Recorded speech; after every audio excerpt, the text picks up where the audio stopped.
God, purihin ng Panginoon sa araw na ito. Nagpapasalamat ako sa Panginoon sa nakaraang taon na pinagkaloob niya na lubos-lubos ang pagpapala higit sa lahat. Kalakasan ng katawan sa pananampalataya mga kapatid. Pinupuri ko ang Panginoon dahil sa nakaraang taon at sa taong itong darating mga kapatid ay lubos ang pagpapala ng Panginoon kahit na kung minsan hindi mo hilingin ay ipagkakaloob ng Panginoon sa iyo. Kaya ang isa pang mga kapatid na tinayo ko ay may panaginip ako kaso nung tatayo ako mag-sister test. Kaya hindi na ako tumayo.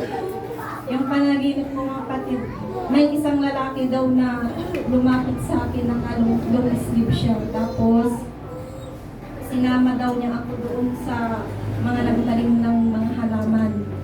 Nung pinuntahan daw namin yung mga halaman, ang dami daw halaman, pero puro tuyot lahat.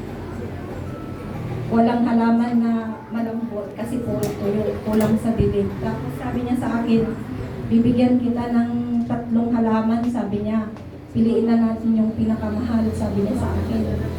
Tapos nung kumuha siya nung pinakamahal na halaman, yung 3 daw na halaman na yun, tinanim ko.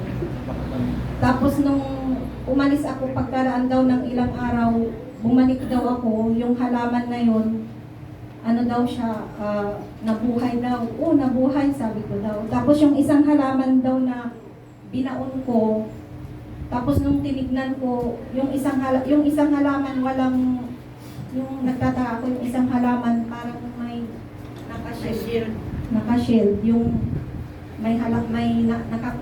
nakulong daw yung isa. Sabi ko, hindi bale importante buhay, sabi ko daw. Tapos, kaya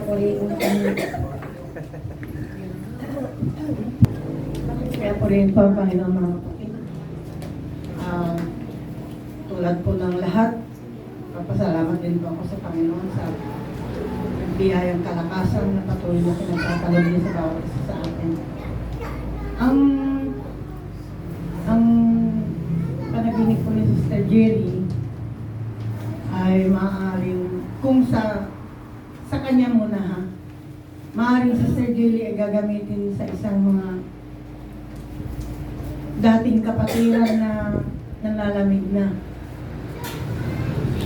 At gagamitin siya, maaaring nakikitaan siya ng ilaw sa kanyang pamumuhay.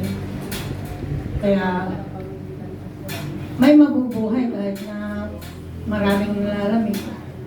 Pag nakitaan siya ng yung pamumuhay niyang tama bilang isang Kristiyano ay mabubuhayan din po sila ng loob at magpapatuloy sa Panginoon. Sa church naman po,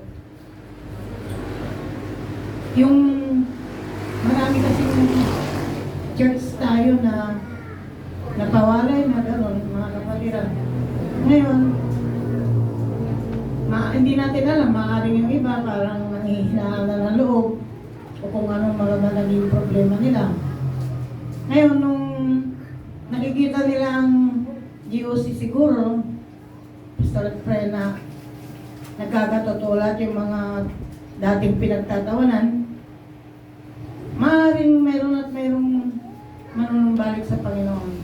At ang pinaka masarap doon, o pinaka napakagandang panaginip ni Sister Jelly ay yung isang tinanim niya, nalagyan ng shell.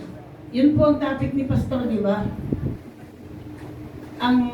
Ang isang dako, hindi imposibleng magkakaroon ng shell pag nagaling sa Panginoon, pagdating ng kagipitan.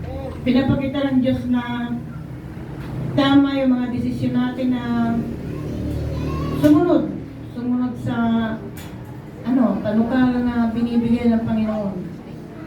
Kaya salamat sa Panginoon at nadamay din po kami sa shield. Amen. Praise God. Thank you, Lord.